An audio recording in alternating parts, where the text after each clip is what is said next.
በስመ አብ ወወልድ ወመንፈስ ቅዱስ አሐዱ አምላክ አሜን። ንገባር ሰናያትን መሐርን አምላኽ አቡኡ ንጎይታናን አምላኽናን መድኃኒናን ኢየሱስ ክርስቶስ ሰቲሩናን ረዲኡናን ዓቂቡናን ተቐቢሉናን ራህሪሩናን ደጊፉናን ክሳዕ እዛ ሰዓት እዚኣ እውን ኣብፂሕና እሞ ነመስግኖ ኣለና። ሕጂ እውን ንዕኡ በዛ ቅዱስ ዕለት እዚኣ ብኩሉ ዘመን ሂወትናን ፍጹም ሰላም ክዕቅበና ንኩሉ ዝመልኽ እግዚአብሔር አምላክ ንለምኖ። ወጎይታና እግዚአብሔር ኩሉ ትመልኽ አቡኡ ንጎይታናን አምላኽናን መድኃኒናን ኢየሱስ ክርስቶስ ዕሊ ኩሉ ኩነታትን ምእንቲ ኩሉ ኩነታትን ውሽጢ ኩሉ ኩነታትን ነመስግነካ ኣለና። ስለዝሰተርካናን ዝረዳእካናን ዝዕቐብካናን ናባኻውን ስለዝተቐበልካናን ስለዝረሃራኻልናን ዝደገፍካናን ክሳዕ እዛ ሰዓት እዚኣ እውን ስለዘብፅሐካና ነመስግነካ ኣለና።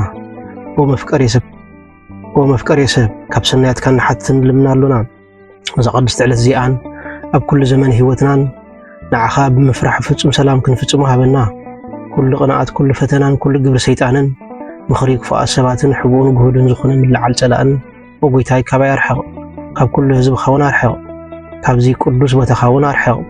ኩሉ ሰናያትን ዘድልን ነገር ዓድለና። ምኽንያቱ ንስኻ ኢኻ ተመንን ዕንቅርቢትን ኩሉ ሓይሊ ጸላእን ክንረግፅ ስልጣን ዝሃብካና። ኣብ ኩሉ ክፋእ ኣድሕነናን ባልሃናን እምበር ናብ ፈተና ኣይተእትወና።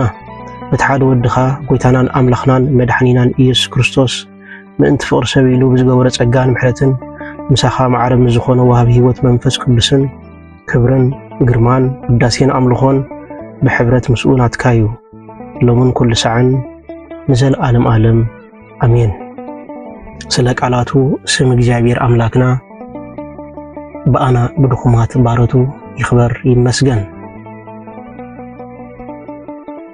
እግዚአብሔር አምላክ በደልናን ኃጢአትናን ከይተመልከተ በድጋሜ በጽሩይ ዝኾነ ቃላቱ ክንጻናናዕ ክንፍወስ ክንሕደስ ስለዝፈተወን ስለዝፈቀደን ክብርን ምስጋናን አምልኾን ውዳሴን ስግደትን ንዕኡ ንበይኒ ይግብኦ።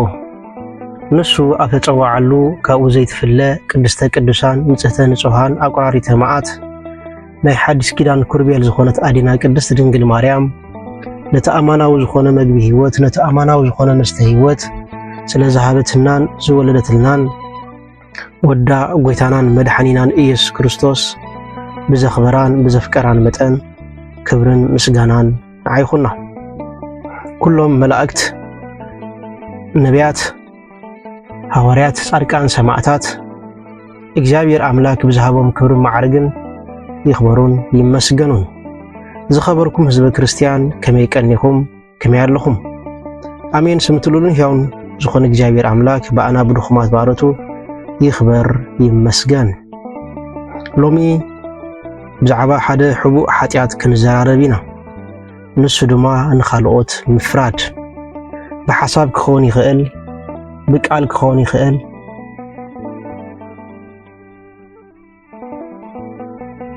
ንሰባት ክንፈርድ ከለና እዚ ኣዝዩ ኣሸጋርን ኣብ ቅድሚ ኣምላኽን ዘየቐርብ ተግባር እዩ። ሊቃውንት ቤተ ክርስቲያንና ንሓውኻ ምፍራድ ወይ ከዓ ንኻልኦት ምፍራድ ሕቡእ ኃጢአት ልቢ ኢሎም ይነግሩና።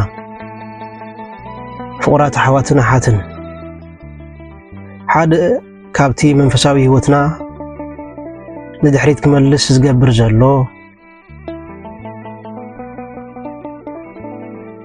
ብቃል እግዚአብሔር አምላክ ንኸይንዓቢ ሓኒቑ ሒዝና ዘሎ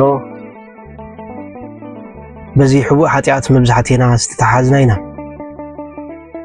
ዳርጋ ኣብዚ ግዜ እዚ መብዛሕትኡ ሰብ ካብቲ ፖዚቲቭ ዝኾነ ኣተሓሳስባ ኣብቲ ኔጌቲቭ ዘድህብ ሰባት ክነቅፍ ሰባት ከዋርድ ሰባት ዘይናቶም ክህብ መብዛሕትኡ ይረአ። ጎይታናን መድኃኒናን ኢየሱስ ክርስቶስ ብግልጺ ኣብ ወንጌል ማቴዎስ ምዕራፍ 1 ወሬታ ምዕራፍ 7 ፍቅዲ 1 ኣስፊርልና ኣሎ። ከይትፍረድሲ ኣይትፍረድ ይብለና። ክርስቶስ ኣምላኽና ብዛዕባ ናይ ካልኦት ፍርዲ ብዛዕባ ንኻልኦት ምፍራድ ኣትሪሩ ይዛረበና። ምኽንያቱ ሓደ ሰብ ንሓዉ ክፈርድ ከሎ ብሕቡእ ኣብ መንበረ እግዚአብሔር አምላክ ይቕመጥ ኣሎ። ፍርዲ ናይ ኣምላኽ ጥራይ እዩ። ክኾንን ዝኽእል ክፈርድ ዝኽእል ሓደ ኣምላኽ እዩ። كمون كنفرد كلنا نبعلنا محرت زلينا خوينا يسمعناني نبعلنا محرت زلينا حتى أنا مخالنا أبقى مفردي تطأو كم نبل نرسع عزينا وزحتنا كلسان أبو كم زيبلو اتناي جزاء رأسو حاتيات زرق سب كابتين ملاأخ تفيتني في تزرق سب يبلت يبلنا ناي جزاء رأسو حاتيات لقيمو ناي جزاء رأسو قبل ناي جزاء رأسو إنتا زفلت سب نسو خابتين ملاأخ تزرق سب يعبي يبلت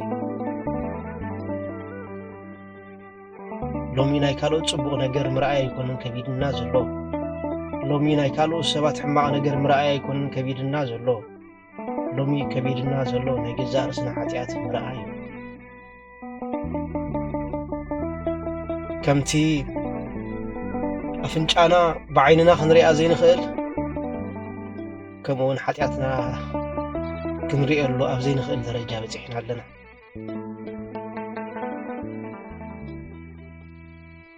نتي كند جندز خون حاتياتنا مرأي قديفنا نتا كند جلف تأكل ناي بتاعنا حاتيات بمرأي أفرد نوع بزحات سباتنا نالوات اتنفردو زلنا سب انت عينت قالسي أبي هوتي حلف انت عينت هوت انت عينت فتنتات أبي هوتي حلف تفلت أنا قريب الكان قالسهم نبعاتهم مستيرا وصلتهم زفلت إجابير أملاك تراي سلازي أمان نمود سب كيح يخون تسليم سعدا يخون تسليم هاي تفرد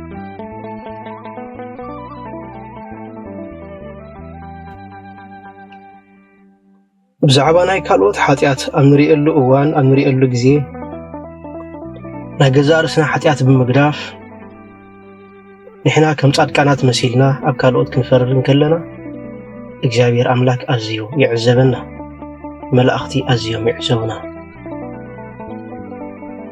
سلازي اتنكو أماراتي أبنا جزار سنا حاتيات متكوار كوني قبو ديابلوس نخالوت كنفررن كلنا عزيز حقوس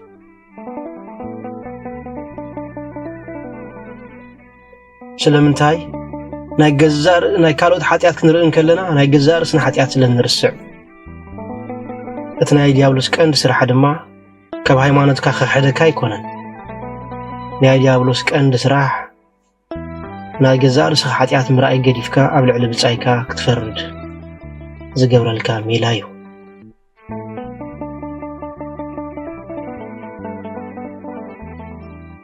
سلازو وقناتي نخالوت مكان مفراد تقطيبنا ناي جزاء رسنا حاتيات بمذكار بقدم أملاخ بقدم زفان أملاخ بمودا سريت كنركب يقبأنا كنسح يقبأنا سلازي أب كندنا خالوت مفراد بزن سلسة نقرات هيوتنا كنعقب عن خيل اتقداماي حاو خازخونا جيجا خقبري خيلي ወይ ብጻይካ ዝኾነ በደል ክገብር ይኽእል እዩ ብዘየገድስ ዘይ ምፍራድ ስቕ ምባል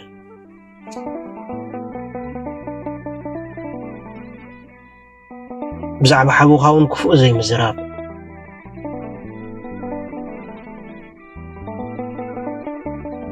ከምኡውን ጨውለት ይትኻልኣይ ብዛዕባ እቲ ክትፈሮ ደሊኻ ዘለኻ ሰብ ናይ ፍርዲ ሓሳብ ኣእምሮኻ ምዝመጽእ بزعب وصلي እግዚአብሔር አምላክ ካብቲ ወዲቆ ዘሎ ውድቀት ከተንስኦ بزعب وصلي ሽዑ ንሓውኻ ንኽትፈርዶ ግዜ ክትረክብኒ ኢኻ